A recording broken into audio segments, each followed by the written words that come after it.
Love जिहाद पर सपा सांसद डॉक्टर एसटी हसन ने बीजेपी पर जमकर निशाना साधा। सांसद ने कहा, लव जिहाद के नाम पर गर्भ में बच्चे का किया मर्डर। उत्तर प्रदेश के मुरादाबाद जनपद के कांठ थाने में एक लव जिहाद का मुकदमा दर्ज हुआ है, लेकिन कोर्ट में युवती ने जबरन धर्म परिवर्तन और लव जिहाद के आरोपों को गलत बताया है, जिसके बाद युवती अपने पति राशिद के साथ रहना चाहती है, लेकिन राशिद की रिहाई अभी तक नहीं हुई है, जिसके लिए लगातार यह युवती इंसाफ की गुहार लगा रही है। कानून बनते ही कानून का दुरुपयोग होना शुरू हो गया। मुरादाबाद से समाजवादी पार्टी के सांसद डॉक्टर एसटी हसन ने भारतीय जनता पार्टी पर लव जिहाद के कानून को लेकर जमकर निशाना साधा है। मुरादाबाद जनपद के कांठ थाने में पिछले एक हफ्ता पूर्व लव जिहाद और जबरन धर्म परिवर्तन का मुकदमा दर्ज हुआ था, जिसके बाद युवती के बयान सीजीएम कोर्ट में दर्ज कराए गए।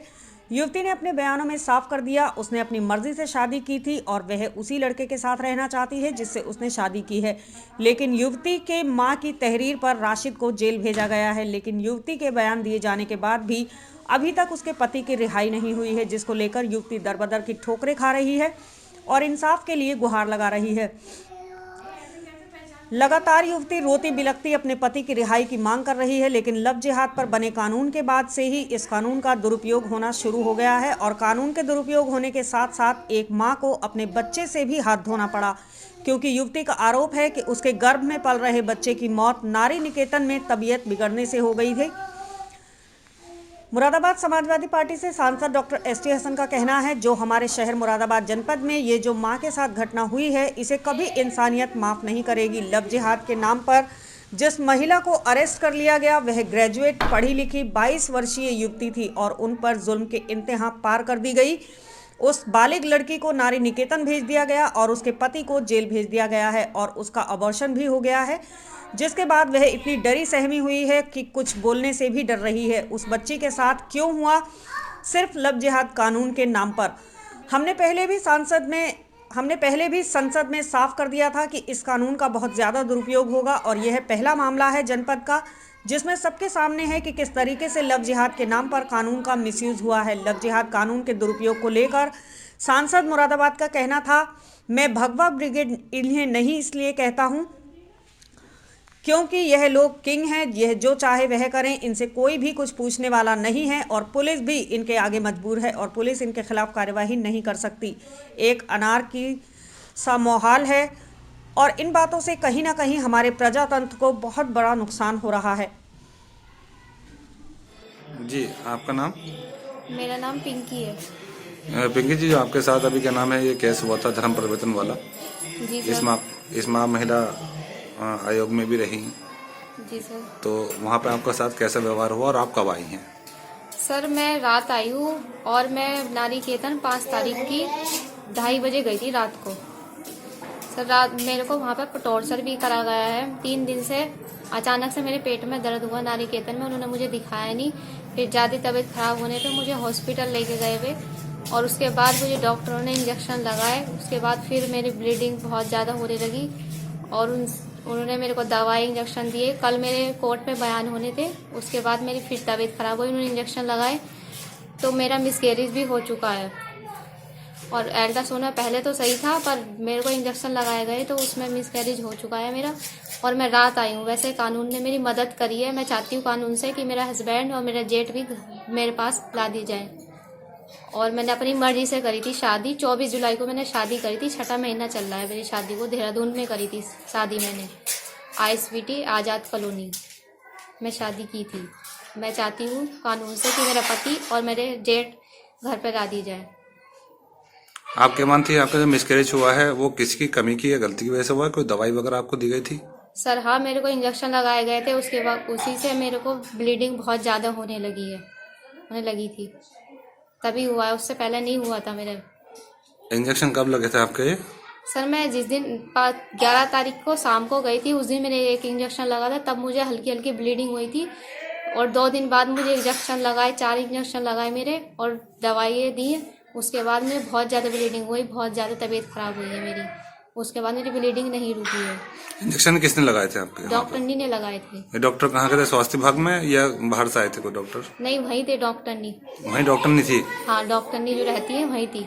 अच्छा, जो नारी निकेतन डॉक्टर रहती है वहीं की डॉक्टर ने आपको लगाया था? हॉस्पिटल की डॉक्टर नहीं थी। तब 11 तारीख को आपको गई थी, तबीयत खराब थी, आपको इंजेक्शन लगाया आपका उन्होंने या उससे हमारे पेट पहले? में दर्द हो रहा था, बस खाली पेट में दर्द था, पेट में इंजेक्शन दर्द लगाया? था हमारे, तो उसके हमारे ब्लड लिया गया, इंजेक्शन लगाए और हमें एडमिट किया गया था।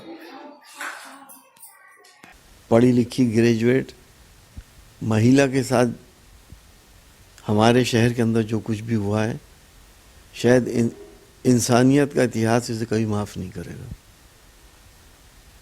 लव जिहाद के नाम के ऊपर जिस महिला को अरेस्ट कर लिया गया, उसके पति को जेल भेज दिया गया, नारी निकेतन भेज दिया गया, और मेरे संज्ञान में आया है कि वो प्रेग्नेंट थी और उसका अबॉर्शन भी हो गया, बच्चा ख़त्म हो गया, और वो इतनी डरी सहमी भी महिला है कि कुछ कहने से भी कतरा रही है। ये जुल्म सिर्फ किस लिए? लव जिहाद के नाम पर। हमने पहले दिन ही कहा था कि इस कानून का बहुत मिसयूज़ होगा, और पहला ही केस में इतना ज़बरदस्त मिसयूज़ हुआ है कि जो इंतहा से ज़्यादा है। महिला के सशक्तिकरण की बात होती है, महिला के लिए बड़ी बड़ी आवाज़ें उठाई जाती हैं, तो अपनी पीठ थपथपाती जाती है, लेकिन यहाँ पे महिला के साथ क्या हुआ इसे कोई देखने वाला नहीं है, और ख़ास तौर से उसका बच्चा चला गया। क्या ये एक तरह का मर्डर नहीं है उस बच्चे का, जो इन सर्कमस्टांसेस में, इन हालात में टेंशन की वजह से या और किसी वजह से उसको अबॉर्शन हो गया? तो मैं समझता हूँ बहुत ही इंसानियत से गिरा हुआ काम हुआ है। देखिए, इसने तो निकाह भी कर लिया था, इसने कोर्ट मैरिज की कोशिश कर रही थी, और किस सर्कमस्टांसेस में कर रही थी, गुर्बत की हालत में। ये बालिग महिला थी, बालिग महिला है, 22 साल इसकी उम्र है, इसका हस्बैंड भी बालिग है। हमारे देश के अंदर हज़ारों साल से बच्चे लोग अगर किसी से मोहब्बत करते हैं तो शादी कर लेते हैं। हिंदू मुसलमान की बच्ची से कर लेते हैं और मुसलमान हिंदू की बच्ची से कर लेते हैं।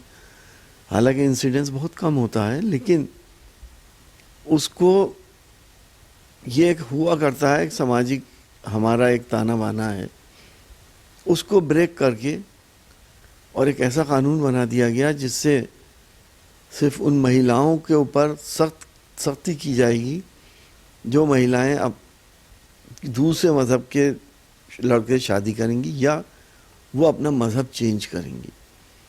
और कानून के अंदर इतना बड़ा फिलॉ है कि अगर कोई बच्ची अपना मज़हब चेंज करके किसी लड़के से शादी करना चाहती है तो 2 महीने पहले वो डीएम साहब को रिपोर्ट करे, और जब वो 2 महीने पहले रिपोर्ट करेगी तो सारी भगवा ब्रिगेड एक्टिव हो जाएगी, समाज उसके ख़िलाफ़ हो जाएगा, उसके घर वाले उसके ख़िलाफ़ हो जाएंगे, तो उसके आज़ादी कहाँ चली गई? उसे वो आज़ादी नहीं मिलेगी, अब वो मजबूर होकर अपने आप को सरेंडर कर देगी हालात के सामने। तो मैं तो समझता हूँ कि इंसानियत कलंकित हो रही है। जो देश हमेशा पूरी दुनिया को इंसानियत की अगुवाई कराता था, आज उसी देश में ये सब कुछ हालात पैदा हो गए हैं। देखिए, यहाँ तो कानून व्यवस्था नाम की कोई चीज़ ही नहीं है, और मैं तो इन्हें भगवा ब्रिगेड इसीलिए कहता हूँ क्योंकि ये लोग अब प्रिंस हैं, जो शहंशाहों के और किंग्स के लड़के हैं। ये जो चाहे वो करें, इनसे कोई पूछने वाला नहीं। पुलिस भी इनके आगे मजबूर है, वो इनके खिलाफ़ कार्रवाई नहीं कर सकती।